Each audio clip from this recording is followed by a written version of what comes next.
It's great man. It's great boxer. It's Olympic champion. One shot or two, stay on your back foot. One Oleksandr Usyk's first words after sharing the ring with Anthony Joshua said everything without any drama. There was respect, there was calm, and there was that quiet confidence only a master has. He acknowledged Joshua's strength and experience, but you could tell his own focus was locked on precision, timing, and smart execution. This wasn't a man rattled by power. It was a champion studying the details before the real storm arrives. And that calm is what makes this so intriguing. It's tough. It's not easy. It's not easy. It's not easy, absolutely. Through Usyk's reaction, the message is crystal clear. Anthony Joshua isn't just a big heavyweight. His size is backed by skill, power, and tactical intelligence. For Jake Paul, that's more than just a headline. It's a serious warning. Walking toward a fighter like AJ is nothing like stepping into hype or social media back and forth. Usyk's words remind everyone that boxing at this level is about timing, strategy, and mental sharpness. Joshua is a calculated force, and anyone, especially Jake Paul, who confuses this with a simple size difference, could find themselves in deep trouble very quickly. Size doesn't matter. If size matter, king of animal would be elephant. Yeah.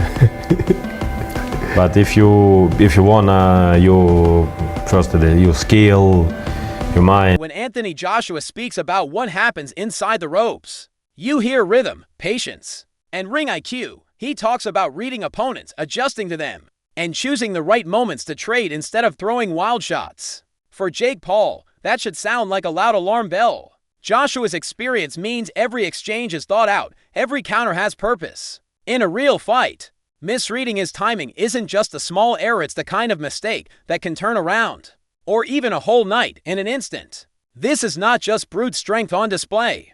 It's the mindset of a seasoned champion quietly planning his next move. I get hit a few times, he gets hit a few times, he gets hit more, gets hit a bit more. For Eddie Hearn is quick to point out that Anthony Joshua's edge doesn't come from natural talent alone. It's forged through relentless work, discipline, and years of high-level preparation.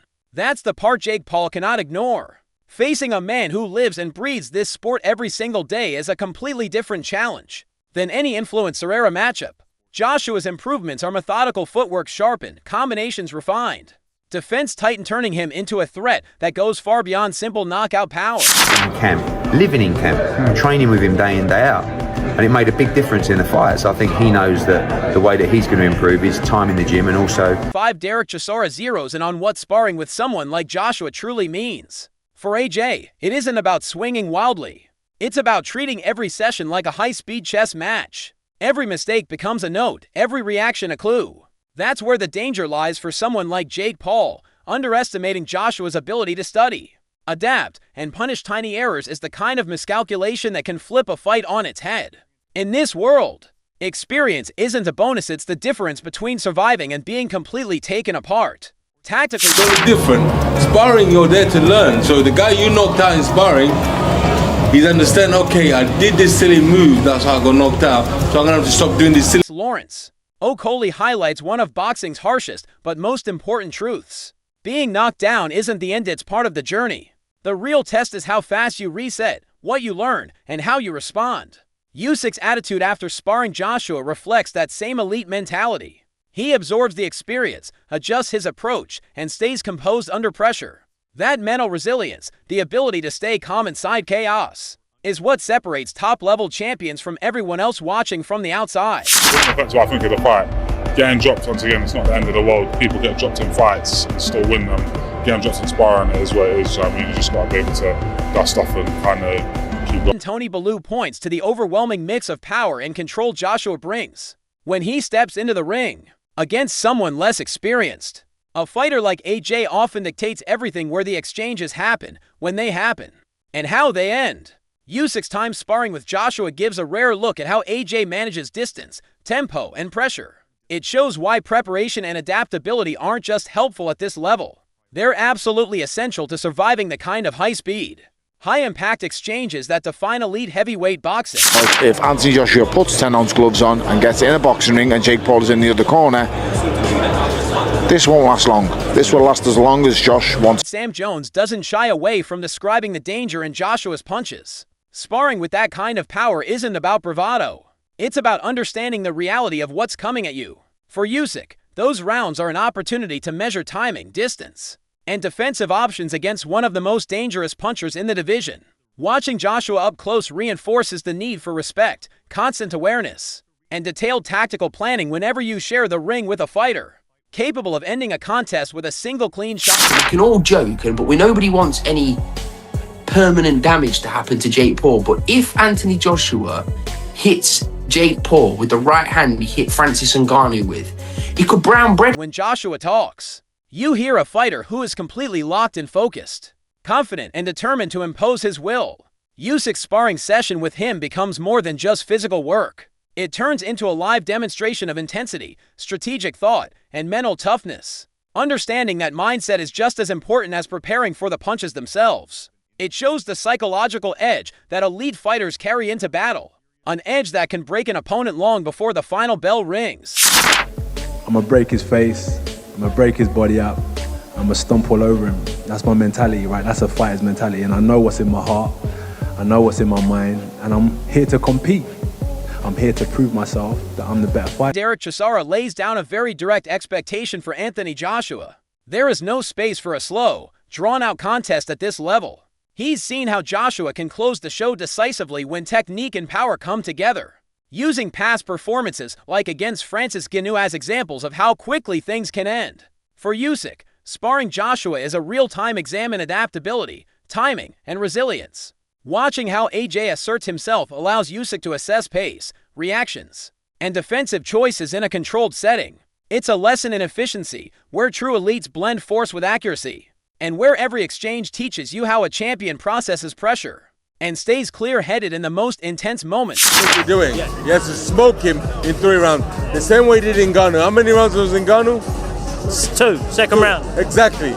So Tony Bellew also stresses the sheer physical advantages Joshua often brings into a fight. Height, reach, and weight don't just look impressive, they change the entire rhythm of a bout. Usyk's sparring rounds give him a real feel for that size and strength. Experiencing Joshua's physical presence, his jab, and his ability to close distance allows Usyk to fine-tune his timing, pick smarter counters, and understand which angles work against a bigger man. Bellew's perspective reminds us that while physicality can steer a fight, it's the intelligent reactions, smart footwork, and constant ring awareness that allow a smaller or lighter fighter to compete at the absolute top. 4 or 5 inches and about 100 pounds heavier. You just don't go from there right up to there. I don't believe it. And I won't believe it until the two of them got 10-ounce gloves on in a boxing ring. Because if Anthony Joshua puts 10-ounce gloves on and gets in a boxing ring and Jake Paul is in the other corner, Carl Froch is blunt about the dangers of inexperience in front of someone like Anthony Joshua. Jake Paul simply hasn't been in with a heavyweight of this caliber. And Froch warns that treating such a matchup lightly is a recipe for serious trouble. For Usyk, though, sparring AJ is both physical training and an education. He gets to feel the power, read the timing, and watch the tactical decisions unfold in real time. His first words after the session reflect that analytical mind at work, showing that mental preparation, studying patterns, anticipating counters. Staying composed is just as critical as any guard or head movement inside the ring. Even though he's past his best, even though he's seen better days, he throws a nice 1-2 down the middle. He's got a nice bit of distance, and fake Paul can't fight. He just can't. I don't care what anybody tells me. He can't fucking fight. He lost to Tommy Fury, for crying out. McKenzie raises a crucial point about the huge gap in both size and experience in a matchup like this. A seasoned, heavy-handed heavyweight like Joshua facing someone unproven at that weight is inherently risky. For the less experienced man, Usyk's sparring time with AJ becomes a front-row seat to that reality. He sees the power, the footwork, the timing, and how a world-class heavyweight controls distance. In that environment, he can work on defensive positioning, reaction speed, and counterpunching options without the pressure of fight night. McKenzie's view underlines that respect for size, preparation, and ring intelligence are just as important as clean technique, turning each spar into a masterclass in how top fighters physically and mentally dominate space. I don't believe to fight Anthony Joshua. It's not like he's beaten, 4 or 5, top line heavyweights, other heavyweights. I don't believe he's boxed any heavyweights. Tony Jeff acknowledges that, in theory, Jake Paul brings some threat into a heavyweight setting. He's strong, he's confident, and he believes in his power. But against someone of Joshua's level, Jeff quickly tempers those expectations. That's exactly why Usyk's rounds with AJ matter so much. It's not simply about matching strength. It's about understanding timing, shot selection, and defensive awareness against a polished professional. The contrast between a big puncher and a seasoned, methodical operator shows how decisive preparation and high-level experience can be. By watching Joshua up close, Usyk can study how he reads opponents, how he builds pressure, and what kind of mental intensity it takes to truly dominate at the very top. I'm going to win this fight by knockout. You would think I'm absolutely crazy, right? But the thing is, it can happen. 10-ounce gloves, heavyweight, Jake Paul can punch hard. But do I think that's going to happen? Absolutely not, mate. Anthony Joshua is an absolute beast, an unbelievable, highly skilled, highly trained, highly experienced professional boxer with power in both hands, and he's really good at finishing. After hearing from Chisora, Bellew, Froch, McKenzie, Jeff, Oliver, Nelson, and others, one thing is obvious: sharing rounds with Anthony Joshua is a monumental experience for Oleksandr Usyk.